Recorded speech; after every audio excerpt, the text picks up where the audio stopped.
আমাদের সমাজে মানুষের সামনে হকপন্থী মানুষদেরকে এমন ভাবে প্রেজেন্ট করা হয়েছে।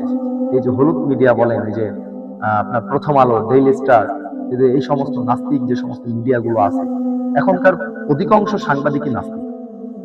এই এই এই জেনারেশনের অধিকাংশ সাংবাদিকই নাস্তিক, যারা হকপন্থী ওলামা ইকরাম, হকপন্থী তাওহীদবাদী যুবক ভাইদেরকে যারা জঙ্গি হিসেবে, জঙ্গি তকমা লাগায়া মানুষের সামনে প্রচার করতেছে, হ্যাঁ, তাদেরকে মানুষের সামনে খারাপ ভাবে প্রেজেন্ট করার জন্য যা যা কিছু তার নামে লাগানো দরকার সবকিছু লাগায় সেই মানুষকে, তাওহীদবাদী মানুষকে, তাওহীদবাদী আলেমকে তারা এমন ভাবে মানুষের সামনে প্রেজেন্ট করতেছে যে মানুষ তাকে দেখলেই ভয় পাচ্ছে, বা তাকে দেখলেই মানুষ বিভিন্ন চিন্তা ভাবনা তার মনের ভিতরে জাগ্রত করতেছে যে এই লোকটা কি বোমা তৈরি করে, এই লোকটা বোমা তৈরি করে, সন্ত্রাস তৈরি করে, এই লোকের আন্ডারে মনে হয় শত শত অস্ত্র আছে যেটা দিয়ে তিনি দেশের উপর আক্রমণ করবে, এই হ্যান ত্যান ৭-১৭, এইভাবে মানুষের কাছে সেই ব্যক্তিকে তারা সন্ত্রাসী হিসেবে উপস্থাপন করতেছে।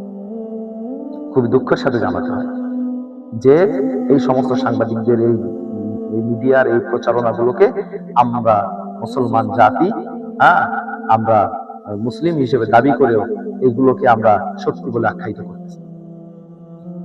আরে ভাই, যে ব্যক্তি দিন কায়েমের জন্য, ইসলাম প্রতিষ্ঠার জন্য, শরিয়া প্রতিষ্ঠার জন্য লড়াই করে যাচ্ছে, সংগ্রাম করে যাচ্ছে, সে কি তার নিজ স্বার্থের জন্য এটা করতেছে? আদৌ না। যদি দেশে শরিয়া বাস্তবায়িত হয়, অবশ্যই এটার ভিতরে সমগ্র বিশ্বের কল্যাণ রয়েছে।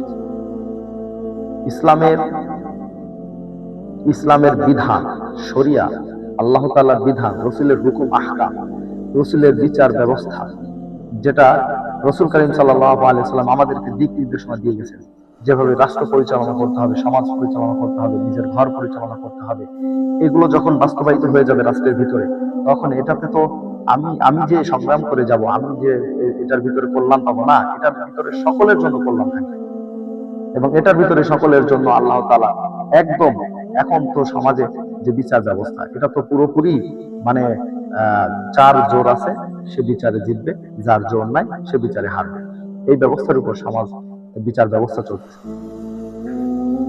আজকে হাদি ভাই হত্যা হয়েছে, তাকে শহীদ করা হয়েছে, সেই 15-20 দিন হয়ে গেল, আজ পর্যন্ত তার খুনিকে ধরা গেল না, খুনিকে ধরা গেল না। আজকে বিক্রমপুরী সাহেব, তিনি হকের পথে থাকার কারণে তাকে আজকে কারাগারে গিয়ে পৌঁছতে হচ্ছে, অথচ যারা হকপন্থী না, সেকুলার, তারা আজকে জেলে যায়, কালকে তাদের জামিন হয়ে যায়। আজীব অবস্থা। আর এগুলো নিয়ে আমরা কথা বললে, আমি যদি এগুলো নিয়ে কথা বলতেছি, যে আমি এখন কথা বলবো, আমাকে জঙ্গি তকমা দিবে, যে আমিও তাদের ছেড়ে দিই। হ্যাঁ, জঙ্গি তকমা দিবেন, আরো যা খুশি তাই করবেন।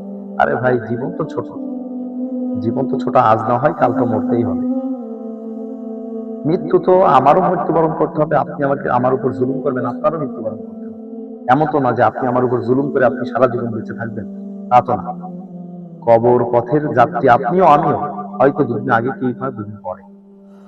সুতরাং যারা দিনের পথে কাজ করতেছে, হকের পথে কাজ করতেছে, যারা আল্লাহর জমিন, আল্লাহর দিন বাস্তবায়নের জন্য কাজ করতেছে, অন্তত তাদের সাপোর্ট না করতে পারেন, তাদের সাহায্য না করতে পারেন, তাদের বিরোধিতা করিয়েন, তাদের নামে মিথ্যা খবর মানুষের কাছে প্রচার করিয়েন না, তাদেরকে মানুষের সামনে জঙ্গি, সন্ত্রাস, বোমাবাজ, এই রকম ভাবে তাদেরকে মানুষের সামনে প্রেজেন্ট করিয়েন না।